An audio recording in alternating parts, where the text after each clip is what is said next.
So, my first upload, and who better to be on this upload than none other than the poshest carp angler in history.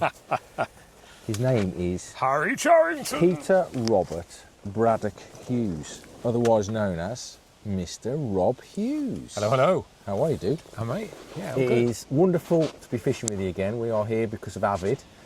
It's a long time since we've fished fish together. just crashed over my Fish spot crashing there. right over his spot. We might have a bite Go on, live on camera, but I'm not sure we'll be able to show it because we're here to be part of Avid rather than my own channel. And what I wanted to do, Rob, is because about 2 or 3 years ago, you interviewed me on the Outlaw Pro podcast. Yes. And I had the opportunity to talk a lot about myself. Now, you're known as England's most successful manager for Carp-Team England. You're also known as somebody who's won the World Carp Cup with myself many years ago. But I know you as a carp angler, and you are, without a shadow of a doubt, one of the best carp anglers I have ever met.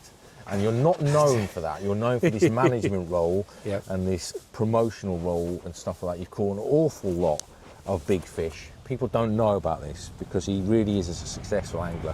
He doesn't fish as much as he probably should do. And probably That's changing now. I'm not as busy as I used to be. You definitely don't fish as much as I do. Yeah. And probably that's the reason why guys don't know you as a carp angler rather than they know you more as an England manager, I think, as a brand ambassador as well, and a TV presenter and stuff like that, because you do love a camera, don't you? Oh, yes. You do come alive. you do come alive when we turn a camera on. Yeah. But what I want to do is talk about you as a carp angler and some of the big fish that you've caught. Now, I know what you've caught. Yeah. Tell us which is your favourite carp that you've caught in your career. Oh, God. That, you know, it's more the occasion around it, isn't it? For me, it isn't just the fish itself, it's the occasions around it. Like, certain carp mean things to people and certain carp don't. You know, you can catch a 40 pounder that means nothing, you can catch a 20 pounder that means a lot. Yeah. So, you know, it's a lot of it's around the circumstances. I think my all-time favourite carp is probably, and it's the one that came first to the I hope you're going to say the Bernadette from Cassien. Gotta be. So, gotta be. You know, that's the, I suppose back in the day, that was the global equivalent of the black mirror, wasn't it? That was the fish that if you were anywhere in the world, you wanted to fish Cassien. If there was one fish you wanted to catch, it was that one. I know when you caught it, Wiggsy turned around to me and, he's gone and flew bloody Bernadette. Tell us about it. What happened? Was you on a family holiday, is that right? Well, yeah, what had happened, there's a little bit of backstory to it, but obviously we went to Cassien, 96, wasn't it? So we spent a bit of time down there, fell in love with the place, but time's really tricky to go back and enjoy it and so on and so forth. I got a holiday company at the time called Angling International, and there was a guy that used to run trips down there called PG Trips. Yeah. He was selling up, so I bought his business. So the reason I bought his business was, one, to be able to offer holidays down to Cassien, but two, to have a base down there, so if we wanted to go on holiday, we could do. Yeah. So me and the family used to go down there for a couple of weeks a year, and basically the business around the outside of it paid for our family holiday. That's what we did. So we'd just had our second child, which was Jack. He was born in the October, so he would be, 8 months old.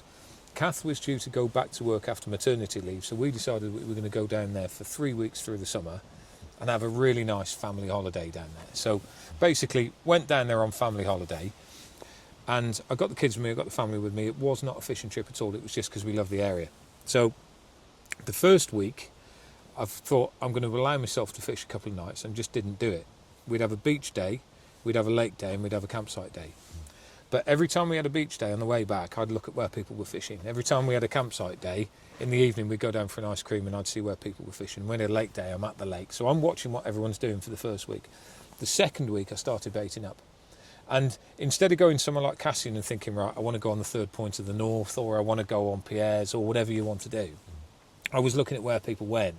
Because Cassien back then was really busy, and those fish are conditioned to pressure. You know, they want the food because they're big fish they need to eat, and there's not that much food in Cassien, actually. They rely on a bit of food in there, especially when the water temperature is warm.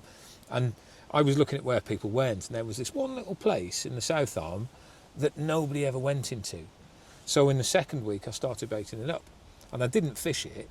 And on the third week, I thought, you know what, I'm going to have myself an evening and a morning on there. So I've gone there with the intention of having 2 nights a week, and I've just not done anything at all on there. So I've gone down there, and literally I'd watched the lake for 2 weeks. I'd baited up for a week, and there was a split between the bay and the north arm, just, you know, where the slides are. It's just before the first point. There's a long bay that goes back in. Nobody ever goes up there, and the carp used to love it. I've caught a few right in the edge there, literally, you know, a foot or 2 out, just free lining sweet corn.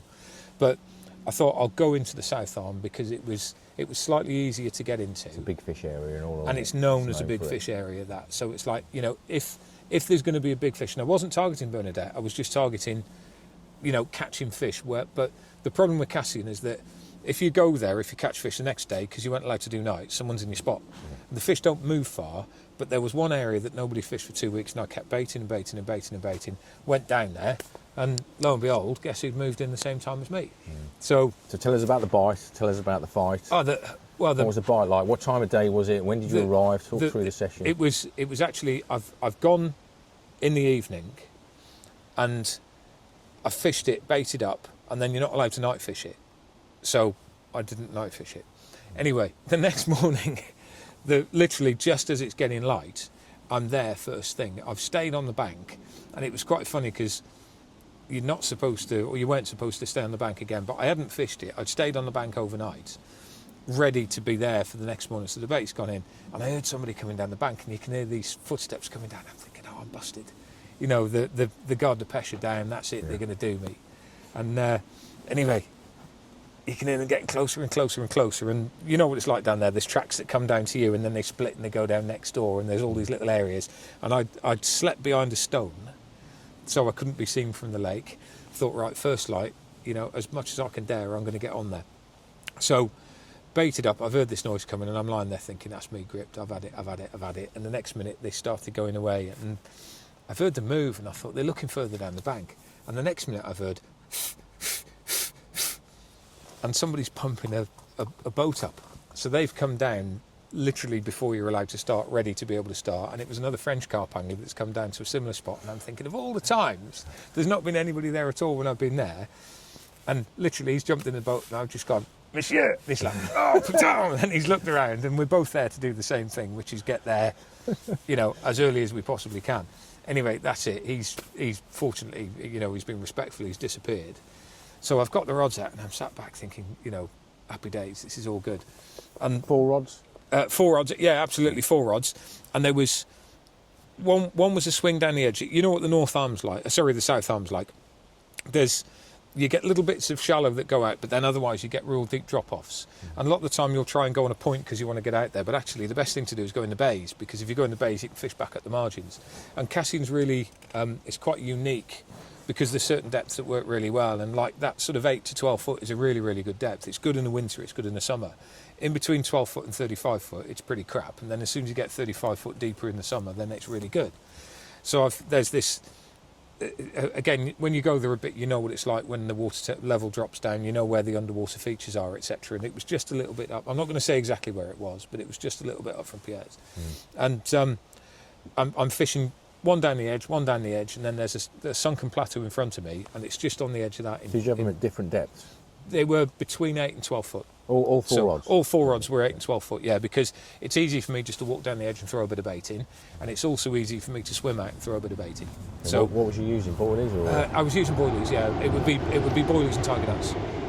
You know what, I can't remember exactly what I would have had on there, but you know, if you're sticking boilie out for a long period of time on there, especially through the night, there's a chance you're going to get crayed. So tiger's very good if you're doing overnighters. Alternatively, if you're just fishing short like I am, you know, 2, 3, 4 hour blasts, you've got enough time to be able to just chuck a bait out. Because what my view on it is that you get the bait in, the fish are going to be there. So a lot of my bites are really quick because all the work's been done before. Anyway, so I've got the rods back, and I'm just sat there thinking, happy days, you know, it's looking good, there's a chance. And you know that beautiful time in the morning, the sun's coming up, this is Cassien, it comes up from behind you there, you know, on that bank, you're looking out towards the west, and it's just starting to light the bank up opposite, and I'm just thinking, this is lovely. And it just went bang! Which rod? Inside left. Okay. So one's on the margin. Oh, yeah, I told you it was going to be that one. I knew we were going to get a bite. Got to turn it off a minute, guys. It was always going to be that one. Not allowed to show this because this is for the Avid film. He's hauling though. Just going to turn it off. Right, we're back in business. A little bit longer than I hoped because he's had 2 bites. 2 bites in that time. Right, Rob, we was up to the point of Bernadette. Yes. Second on the left. Yes. Roared off. Yeah. What do you remember about the fight? Inside left, I've just seen it now, like the tip's just like, Wee! And I fished tight clutches, but not necessarily ultra tight there, because you have to be careful because it's very rocky, that bank there. It's like bang, bang, bang. And it's just gone, and it's gone down the shelf and then round the back of the slope. And I got a little inflatable boat. Do you remember the one that we used to call the skimmer? It was like a proper, it's like, you know, it's not a proper boat, it's a kid's inflatable. Any of those, oh, don't do that, all the mat police will be looking at it going, you shouldn't do that on there because you haven't got a life jacket on. You know what?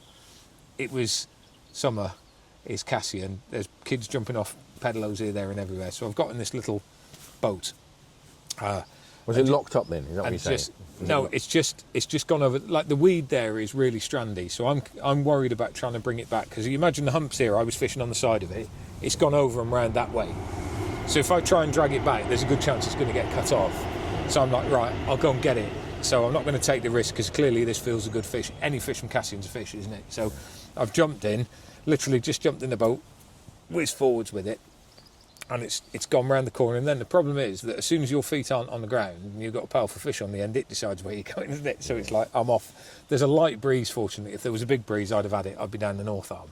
But there's a little bit of a breeze on there. So I'm following this thing around, and it's just literally just pulling me around. Had you seen it or anything? No, I hadn't seen it, but I can feel it's a good one, you know. And it's funny because I haven't relayed this story before, and my mind has literally just gone back. I'm picturing the sky, Cassien now, in the boat following this thing around. And where those rocky plateaus come up, you get this really weird leaf weed on Cassien as well. It's like a potamogeton that's got these brown leaves that come straight up to the surface. And you know, when it's like charging through it and you feel it grating, but my tackle's good, I know that it's half decent. It's not going to cope against the rocks, but it should be right in the weed, and especially when you're in the boat, you think it's all right. So I'm following it round. It's like, it's going through and it goes ping, ping, ping, ping, and then you go over there. It's like, whoa, so you're after it. And then it's like, yeah, over the weed again, ping, ping, ping, and just a little bit that way.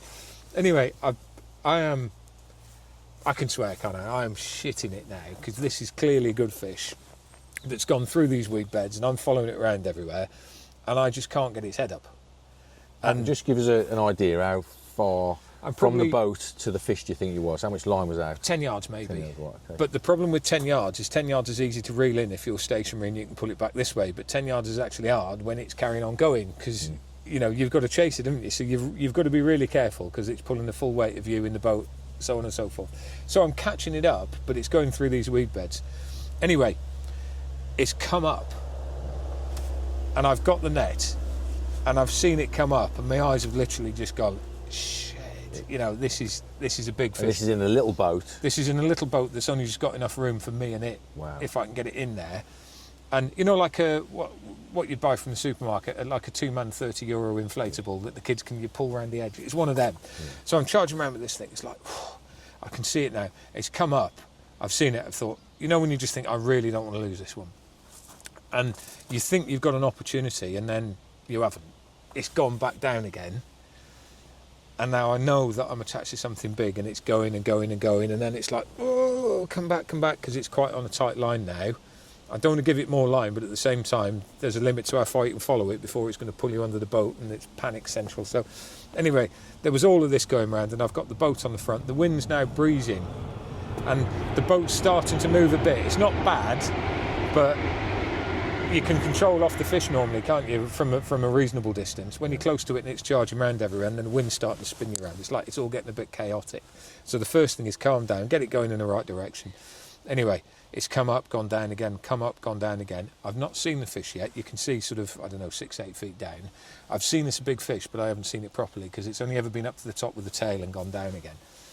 And eventually it's just come back up, and it's done that thing that sometimes when they're coming back up, they just come up and go whop on the side, and it's just done that, and you can see the hook in the side, and its gob's just going like that, and it's just beyond landing net reach, and I'm thinking, oh my god, look at the size of that. You know, that was big. wasn't it? That was absolutely huge at the time, and what a carp as well. Anyway, I've scooped it in the net, and I've First seen time got it in the net. First time in the net, yeah. You know, I've had a couple of near chances. Because with those little boats, and you've got landing net in your hand, and you push forwards, the boat goes backwards. Yeah. So you know, it's just everything about it was getting a bit fraught.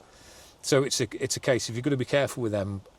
You know, you net at the right time, because if you net at the wrong time, suddenly the fish is over there, the landing net's crossed your arms. You're playing it like that way. You've got to let go of something, and if you let go of the landing net, you're knackered. Yeah. So anyway, I always keep the landing net on the boat. I don't put it in the water. I keep it on the boat until the fish is up there, and then smack it in there. And lo and behold, it's come up. It's done that sort of. They almost like burp, don't they, when they come up? It's like it's on his side, giving the old mouth. I've gone wallop, and it's just gone and gone straight back down in the bottom of the net. You know, when they almost pull the net down as well. It's like, Christ Almighty, that's a big fish. Pulling it in, looking over the side, and thinking, that's big. And again, I still didn't know it was Bernadette at the time. From Cassien. Yeah. In the sight of the bridge as well, you know, because that's it's a dream carp, mate. That is. That's a dream fish. Yeah. So I've. It was hard getting back as well, because, like, you know, with a big fish like that, what do?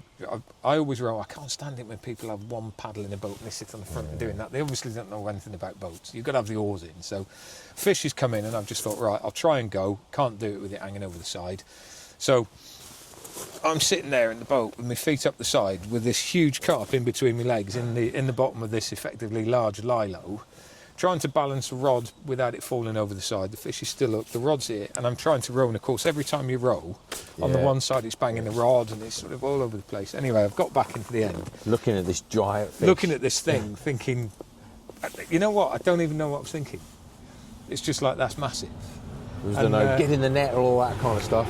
No, it was just like, wow. So so that was it. So got to the edge, and just thought, wow. Calm myself down a little bit, just left it sort of, you know, settle for a bit while I've gathered my nerves together, and got the old scales out, weighed it. I think it was £63.12. Mega. It was still really early in the morning. So it's like, I don't know, it's 5:30, 6 o'clock, I can't remember, whatever time it was. And I rang you at whatever time it was. I think I waited an hour or two. It would have been early in the morning, because you were the first person I rang. Yeah. And I rang you to say I've had this. It's like, I was just like, what? It was like, Cassien. Yeah. To it, mate. As young kids growing up, we just wanted anything out of Cassien. So to get something like that is really, really special, isn't it? Well, it was, you know, it was such a creature as well, because for a start, you know, a 60-pounder from Cassien back then was massive. But the scales on it, the tail, the gnarly bit on the, you know, on the side of the gill, all of this, I thought, I think I know who you are. But I was still a bit shocked. And I've got a couple of pictures out. It's like, my God, it's Bernadette. Yeah. And that was just like, marvellous, wow. Mate. You know, and I've caught big fish since. I've caught, you know, plenty 60s, I've had 70s, I've caught fish in various different places. But the, you know, the feeling of getting that was just incredible. And that was it. So it was probably, I reckon I fished for 4 hours in the evening, 4 hours the following morning. Yeah. It was probably less than 4 hours the following morning. I think there's always this thing in carp fishing, and it's always been present since we was kids, is, and I know it sounds elitist, weight is not as important as the kudos of the fish, if you know what I'm trying to say. Yeah. Weight is important to anglers. It is. We all like big fish. Everybody does. But you can get a fish from one venue, let's say Euro Aqua, that's bigger than one from Cassien, and you'd give me the Cassien fish all day long, because it's the kudos of getting a fish out of Cassien of that size. Well, it's also, for me, it's the journey of how you catch it as well. That you know, I've caught some very big fish that I would say I'm not going to say lucky. Tim Paisley always used to call me lucky. It's like, you always manage to catch one, you know, it's lucky, or catch the big ones, whatever. He's a lucky angler. You know what? I'll take that. Yeah. You know, I'll take whatever it is. If I'm lucky, then great. But you've got to put yourself in a position to be able to take advantage of whatever luck it is that's around. Yeah. But I've caught bigger fish quicker and easier that don't mean anything, and I've caught smaller fish that you know, a completely different journey that I value a lot more than a bigger fish. Because for me, I don't know, I suppose when you've been around carp fishing a while, I'm not going to say I've completed carp fishing, because you've never completed it. No, but you know, there are situations where for me now, it's about the journey, and it's about who I'm with, where I am, and the experience that I'm having. You know, and we've had a great trip on this little trip. we could have caught nothing. It would have still been a great trip because it's nice to be out with you and catch a few. You know, the catching a few is the icing on. There's a lot of things that's important to carp fishing, isn't there? Yeah, you know, there's lots of different things. We all seek different things. The longer I've been fishing, the more I want certain things more than when I was a young kid. I can remember coming on this lake as an example and go, wow, fishing a gravel pit in Nottinghamshire, you know, and now it's just a day ticket lake to me, which is an awful way of looking at it because it represents most carp anglers. Most people come to these lakes because they want to catch fish, and you know, and it's for them it's a completely different experience to someone like yourself or myself. It's funny, you know, if we're going to scratching a bit deeper on this now, I've had this conversation with a load of what I would class as match anglers, old school guys that talk about the journey into fishing, and they say, you know what, carp fishing, it's not good for the sport because people should start on a whip and they should learn to catch roach, and then they should go and learn to trot a stick float, and they should learn watercraft, and they should learn all the things that come with it. And I completely disagree with that. I think that fishing isn't a journey because you don't start there and end there. It's cyclical. That it doesn't matter where you get on that roundabout. You know, you can carry on going around it if you want. More so, it's a bit like a coil because every time it goes around, it goes forwards. So, you know, you don't end up as a carp angler. You might start as a carp angler and end up as an eel angler. You can do anything. Carp fishing generally, it can be whatever you want it to be. So, and so it should be. You know, this is something we've both talked about an awful lot over the years. Well, we used to get a load of flack because we started off day ticket fishing. Really, the publicity of it. And back in the olden days, everybody used to talk about, look at me, I'm great. I've caught a 20-pounder from a no publicity venue, and they used to just talk about themselves and how great, effectively, they were. We sort of blew the lid on all that by going and saying, right, well, these are open access waters, this is where it is, this is how you do it, this is how to fish it, go and enjoy yourself. Just wanted information, didn't we? Yeah. You know, wanted to put information out there about where you can go and fish. That information wasn't there. And that started a whole new style of fishing.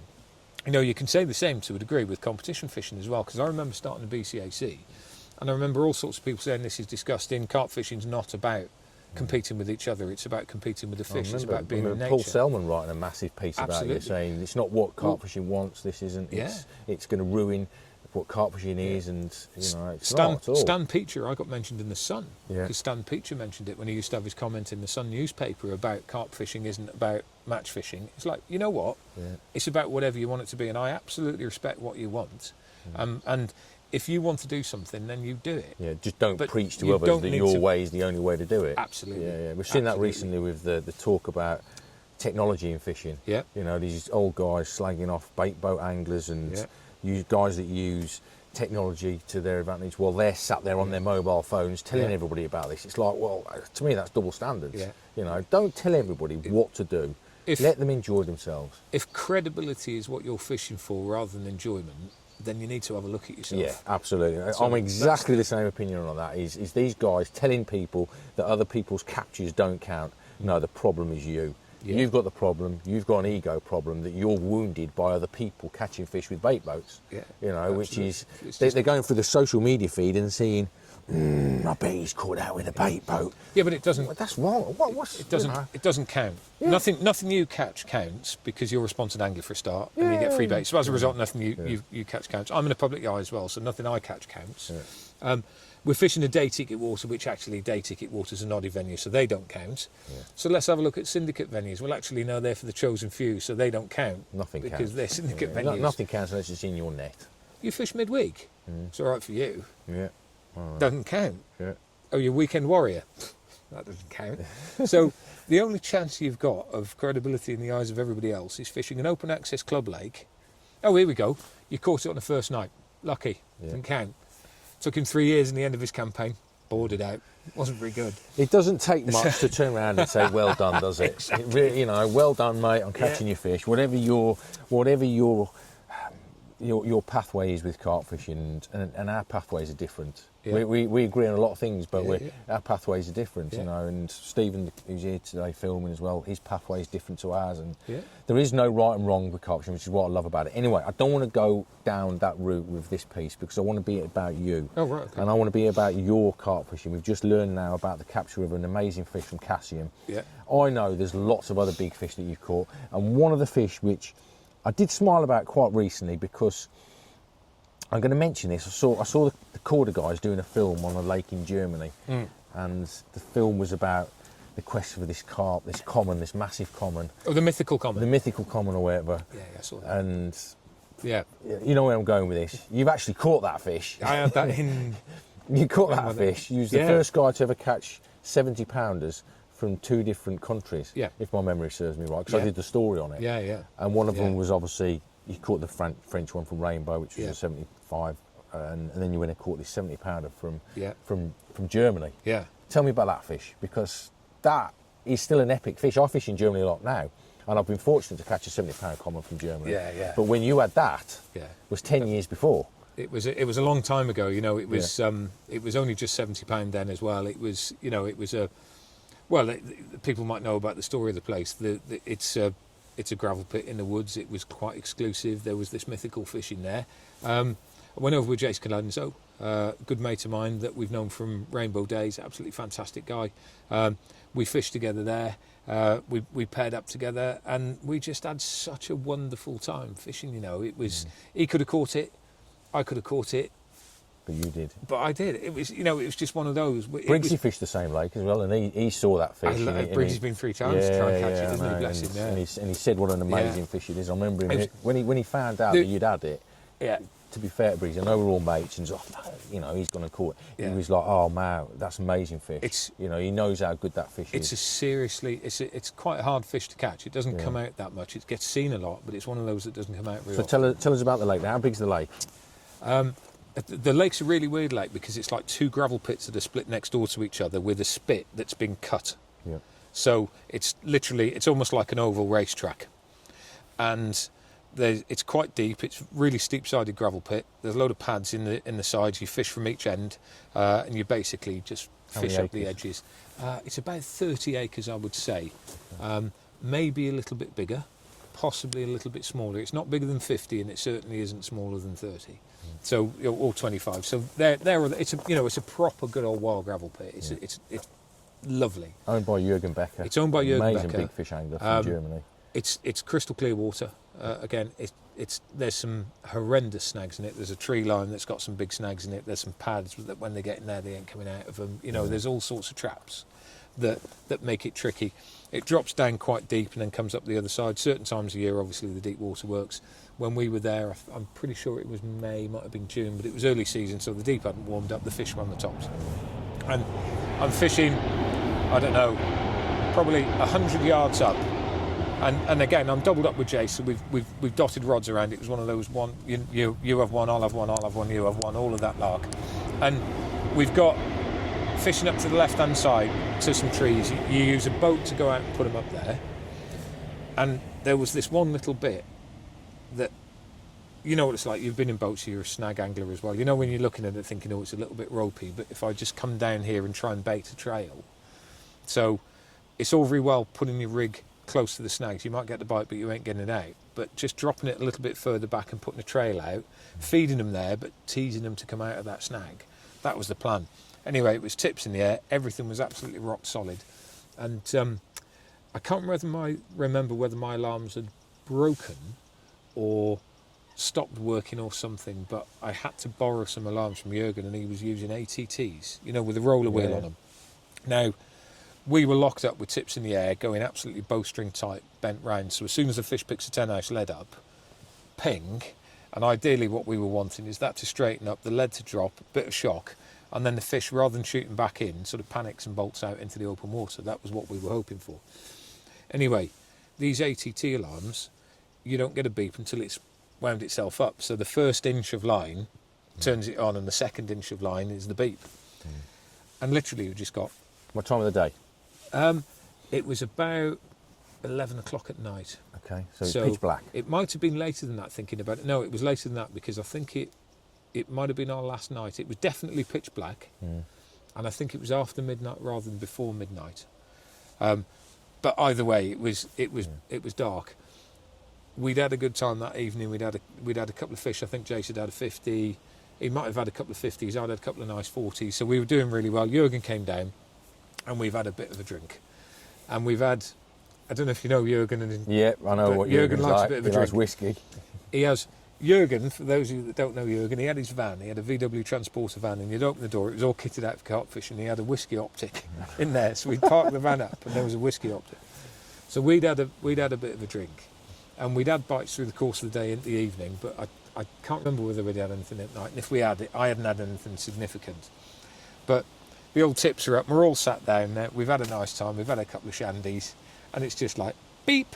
Looked up, and the rod's like all the way over. Now, this is quite scary now. So I've hit it. It's my rod. Hit it, and straight away just banged into it and walked back. Because if that rod's bending like that rather than like that, it's trying to get back into the snag.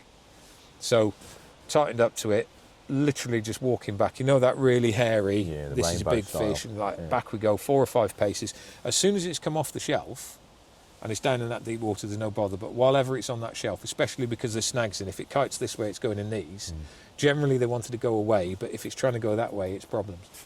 So it's trying to get back in the woodwork. So I am literally just like, all right, I'm going backwards here. So walking back, and it's just then started to kick. You know where you feel it clean? And it started to kick, and it's gone really nice and clean. So it's in the open water, happy days. So, again, however far out it was, 100, 150 yards out, whatever the distance was, it's a long way out, and I'm reeling this thing in, and it just felt like a sack of potatoes. And it's coming in, and I'm thinking, it's got a snag on it. It must be, you know, it's broken a branch off, and it's got a snag, because it was an absolute dead weight. And all I'm doing is like winching this thing in, and the margins there drop down to, I don't know, 12, 15 feet, and you're on a platform going over the top of it. Winching this thing in, winching this thing in, winching this thing in. I'm thinking it's definitely got a snag on it. It's like a 40-pounder with a bit of tree branch, because it's done absolutely nothing. It is literally just being led back in a straight line, coming back in again. Reeled it in, reeled it in, reeled it in. And Jürgen stuck his torch on, and it's sort of towards the surface. And I'm thinking, this is a bit weird, because if it's got a snag on it, it should be deep, but it doesn't feel as deep as it should be. And Jürgen's gone, ping, with a typically German searchlight, and he's lit up the whole lake. And this fish that was coming in like, oh, I don't know what's happening, I don't know what's happening, suddenly gone, oh, I'm not having any of that. And we've seen it, and all three of us at the same time have just like, oh, Jürgen's gone, it's the big common. I'm like, oh, Jace is like, oh. So, and you can imagine after a shandy or 3 as well, this is a bit testing. So, I remember, let me get rid of that one. Sorry, Bob. Call you later. I remember it coming up, and Jürgen had got a 50-inch landing net, and Jürgen he can hardly stand up, and he's like, I'll have a go for it, and I'm just thinking, he's going to fall in, he's going to miss it, he's going to knock it off. And this 50-inch landing net, fair dues to him, how we went from being a little bit sozzled to sober as a judge. You know, I was feeling exactly the same thing, 'cause suddenly what seemed to be a little bit of a problem coming in with a bit of a snag and turned into this thing, it didn't half sober you up quick. So I'm like, wow, right, game on. And I've just thought of it now. I'm standing there, bearing in mind I've had him on for a while, and I'm standing there and my knees started shaking. And I'm playing this fish, because I've got more weight on the one leg than the other, my legs started shaking. And I'm like, do you know how big the big common was at that time? No, he's just said it's the big common. Right. And he not told you how big the big common was? No. I don't think it had been out at 70 before, and I think it was 30 kilo plus certainly, but it hadn't been out at 70 at that stage, or if it had, it was, it was one of those ones that... Anyway, so my left knee is literally, it's doing that as I'm watching this thing, and this thing's gone bionic now. Everything that it saved on the 150 odd yards in, it's now putting on the ground here. It is literally down, up, over, all over the place. It's turned into a bionic double, but with 70 pounder weight behind it. And I'm shaking like a shitting dog with my knee going like that. And I remember stamping my heel down, and as I put the weight on that side, the other leg's come up and that one's gone. And I'm literally shaking like this, playing this fishing. And it's come up, and Jürgen's gone, I'm going to go for it. And I'm just thinking, no. And he's gone, scoop. And literally a little bit like the Cassien one, but rather than coming up, when they gurgle up on the side, this one's come up straight, facing us. And I remember him shoving this 50-inch landing net up, and he's gone right underneath it. I've pulled it back. The nose has come over the spreader block, so literally the fish has come right up to the spreader block, and its tail wasn't in. And it literally, the anal fin is about where the cord is, and there's still like about 1.5 foot, and Jürgen's on full stretch off a platform, pitched, leaning forward, trying to shake this common in. And it's literally, we're looking at it just thinking, what's it going to do? One kick of its tail and it will just rocket over the front of the net. And it's just sort of folded and gone in the net. And we're like, oh my God, it's in. And it was, mate, it was massive. It wasn't just a big fish, it was how long it was, you know, it was, to this day, it's probably the longest fish. I don't know whether we measured it or not, but... What was the weight of it? It was, I think it was either £70 12 or £70 10. It was Massive one fish, massive fish. It was one or the other. Yeah, but they're rare.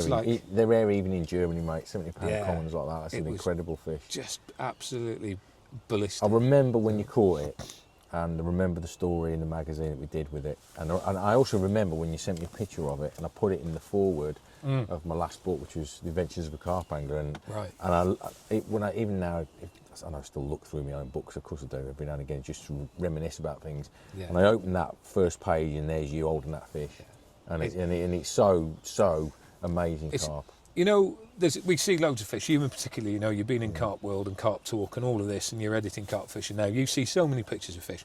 We're fed fish through social media all the time. You know, every now and again, you have what I call a take your breath away picture. Yeah. And there's one you go, oh yeah, and suddenly there's a fish that stops you in its tracks. Jay Scalenza took the pictures. He'd just got himself a new camera. He was really into it. He took the pictures. You know, bloody good angler, Jace, as well. He'd had a shed. I think he had 650s that trip. It was, you know, it was a mega trip. And he took the photographs of it, and it was just perfect. Incredible fish, man. I remember Steve when he came back from fishing there, because he'd seen that fish in the snags, and he said it just lives in these snags and you cannot get to it at all. He said he had no chance of catching it. He says during the whole trip, one of the trips he was there, he just was at the back, didn't move out of those snags at all, and that was its area. So for you to get it out of there, mate, fair play. A mega fish, mega bit of angling as well. Now, I want to bring up a slightly controversial subject now, because there's, in recent weeks, everybody's been talking about sacking of fish. You know, Elliot Gray, I think Jim Shelley brought something up about sacking fish and whatever, and all these guys go on the internet slating Elliot because he sacked a fish. Sacking fish is, there's never been anything wrong with it. You know, okay, people talk about it as in the light of what happened to Elliot. Now, you've caught a fish then, you've said yourself, you've caught it at midnight, and then your pitches are in the daylight. It's been sacked up perfectly fine. It's probably... Perfectly fine for weeks. For weeks. It's probably, for hours. It's probably 4 or 5 hours that it was sacked up for. Nothing wrong with it. So if you're... The problem is, and this goes for an awful lot of carp fishing, people don't look at what the problem is. Yeah. They think they're giving an answer to something that isn't the problem. Now, it might be the right answer or the wrong answer. Now, if that water temperature was 25 degrees, if there was a load of weed in there, then we'd have looked at it slightly differently. Yeah. But where you've got a big, nice, well-oxygenated, open place where it can sit very nice, there's no problem whatsoever with it, and you're checking it to make sure it's happy, you know, no problem. So there's times where I don't think there is a problem whatsoever sacking fish. I don't either. There's other times where there's no way that I would sack fish. Because you think, you know what, the conditions aren't right.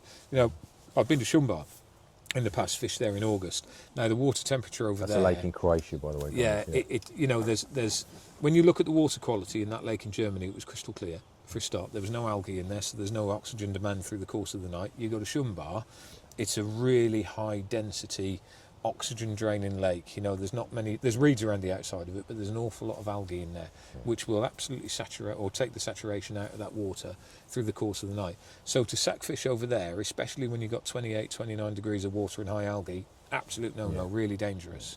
Crystal clear gravel pit, 4 hours, no problem whatsoever, high oxygen levels, cool water. I think in many ways as well, putting fish in sacks and retaining them for that kind of period can sometimes be a lot more beneficial to it, because if you get fish like some guys do, I mean, I'm good with nighttime photography and I know you are, but some guys, they get these fish after a long old battle with the fish, straight onto the bank, loads of photographs, and then put it back. You know, the fish has just had a great big battle, and you know, so the equivalent of running 100 metres, because it's going to be, you know, what's going on here, and then you get it on the bank and you have it there for long periods of time, it can be worse than sacking a fish up and then doing your photographs in a few hours later. I just think you've got to be careful, and you've got to think. You can't say that sacking's wrong, and you can't say that you can always sack all right. What you've got to do is you've got to look at the situation in front of you. You know what?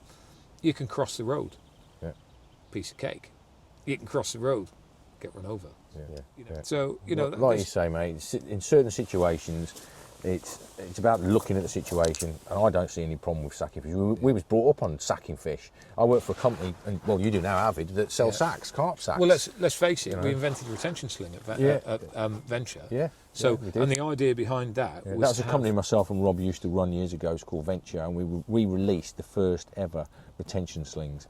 So and they were exactly that. They were a sling to retain the fish in, and the primary aim behind that was so when you put your fish in your sling, we used to have to weigh them or they'd sack them separately. There was too many processes, so we made something that you could hold a fish in and weigh it in at the same time. That was the idea behind it. They didn't used to have zips on back then. They had a Velcro catch to hold the two together, and the idea was that it was a short session. It actually started off, its name was the recovery sling rather than retention sling. It was a recovery sling because the idea was when you've had it, you can stick it back in the water, let it recover, do your weighing, and then let the fish go. So it was never meant as a long-term sack. But I think there's a lot to be said for retaining fish after a fight. One of the things that I always do whenever I've caught one is it sits in the landing net for a little bit first. I don't net it and then drag it straight out because I think it's only fair that it at least gets its breath back first. The flip side, obviously, you could say, well, if you sack or sling a fish for 4 or 5 hours, it's got all of its energy back, and then when you get it back out again, it's going to be a bit more of a devil on the bank because it will bounce around a bit. And that's where just being sensible and careful with your fish comes in. We all love them, we all want to look after them, but it's just too easy to slag people off for things when you don't know the full facts. Right, moving on then, Rob. Just let's talk about England, English fishing. Where are you at with that? Because you've done, I know what you've caught overseas. You even showed me today pictures of a 68-pound common that you caught for Poland. I didn't even know that. I haven't publicised it. Absolutely magnificent fish. Maybe he'll let us use the pictures on here so you can show it.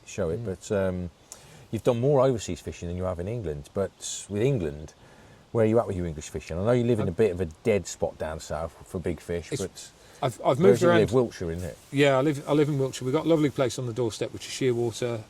It's a great place to go and get some bites. There's nothing in there. There's loads of fish in there. Yeah, but there's no big ones in there. That's but, the point I'm getting at. But there isn't big ones. So as a result, I don't target big fish in the UK. Primarily because I've never really lived anywhere close enough to target venues. And when we were going around, travelling around doing the day ticket venues, I get a real good buzz from going to a new venue, trying to work it out, catching a couple of fish from it. It's actually quite rare that I go back to the same place twice, unless it's particularly special or there's something that I want to catch in there. And I feel at a bit of a loss with my carp fishing in the UK, which is why actually I love my chub fishing on rivers. I'm massively into my perch fishing as well. So in the UK, I've sort of become a little bit more of an all-rounder because I love fishing with the seasons. Is that the reason why you spent more time doing Carp-Team England? Because you're known for Carp-Team England. You're bloody hell, in English match fishing for carp, you created it. It came off the back of the World Cup, 1996. Absolutely. You turning around, and correct me if I'm wrong on this, I was just getting a bit of a career in the fishing industry at the time in 1996 after I'd left university. You was working at university, There's only your hand in the shop there. Are you all right with that? Don't matter. Do you want to move around so you're in a bit? That's all right. A little bit closer. You was at Manby and Stewards working in Wolverhampton as solicitors. I'd ring you up during the day. You'd ask me what I was doing, and I was out fishing or working with fishing. You was getting bored listening to the same busker day after day, singing the same songs outside your window in the middle of Wolverhampton. And you said, I've got to do something about this. I'm going to set up the British Carp Championships. Well, is that exactly how it happened? Something like that? Sort of. Mate, we've known each other long enough to know what each other is like, and both of us are pretty competitive. I've calmed down. Not at fishing, though. Not at fishing. Not with each other. No. I'm not competitive with fishing. Oh, I'm hugely competitive with everything. But if I was now wanting to do X amount of press ups, I would want to do one more than you. Yeah. That's how I am. But with fishing, I'm not. You've outfished me. You've absolutely smashed me to pieces today, mate. But I expect that. But I know you. But I'm not fishing against you. But it doesn't bother me. I'm not fishing against you. I'm fishing with you. Exactly. It doesn't bother me in the slightest, though, because I know what fishing is like. It's not the same as other things. There's a lot more. I'm enjoying being here with you, And I know what your abilities are like as a carp angler, and as a match angler especially, Well, you're absolutely on a different level to me. I love strategy. You know, our first book was Strategic Carp Fishing, because Yeah. I love trying to work my way around a problem. Maybe it's the lawyer, maybe that's why I became a lawyer, because my mind works that I love to solve problems. Yeah. I'm also horrendously competitive. You know, my kids say it, my wife says it, everybody that knows me. Yeah, but fishing, mate, if it's fishing. No, I just like competing. Yeah, but you So- can give me Nan your carp rods and put her on Euro Aqua and she could be the world record holder. That's what fishing Yeah, is. but that's not level playing field competition. That's why I like competing itself. When we went to Fisherville for that first competition, I loved that so much that I thought, I can't understand why this isn't in England. So, and it didn't exist over here. So I thought, you know what, I'm going to bring that concept back, develop it for the UK and set the British Carp Champs up. And I remember at the time there was a few people who were touching it already now, but oh, that shit, we don't want people to do that. Yeah. It's not what carp fishing is about. It's like, fine, let people have the choice. It sold out straight away, didn't it? Yeah, 99 we set that up. Terry Earns fished in it, Nick Elliott's fished in it. You know, there's all sorts of people. Everybody Chili's fished in it, Jenks has fished in it. All sorts of people that said, no, I'm not a competitive angler, I like to do this. Everybody's been in it. Yeah. It would be harder for me to name people that haven't been in it than it would be to name people that have. Yeah. Okay? Virtually everybody wanted to make a name for themselves through that early competition days. It was brilliant. It was the spirit of carp fishing mixed with the spirit of competition, mixed with the spirit of social. It then got a little bit more serious, as it would do. It's gone, you know, further and further forwards. And it is what? How old is it now? It's 26 years old. Now, I was told... Seems like yesterday when you set it up. I was told that it will never catch on and it will never do it. And 26 years on, it's still bigger now than it was last year. It keeps growing and growing and growing because people want to do that sort of thing.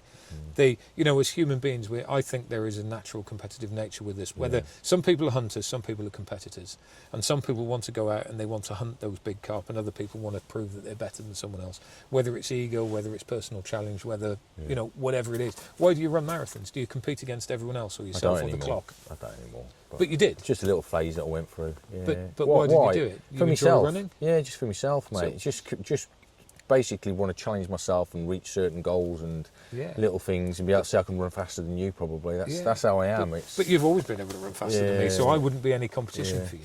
Yeah, So, I know. but- It's just I don't know. But you know what I mean? I've got an Is it- ego when it comes to sport, but I've got no ego when it comes to fishing, and that's the point I'm getting at. But you see, ego is a really interesting thing with people in general, not just with fishing, but everybody's got an ego. People turn around and go, I ain't got an ego. That's bollocks. Everybody's got an ego. Men have all got egos. Everyone's got an You ego. just got to control it. Women have got an ego. Men have got an ego. Every single person has got an ego. The ego isn't the problem.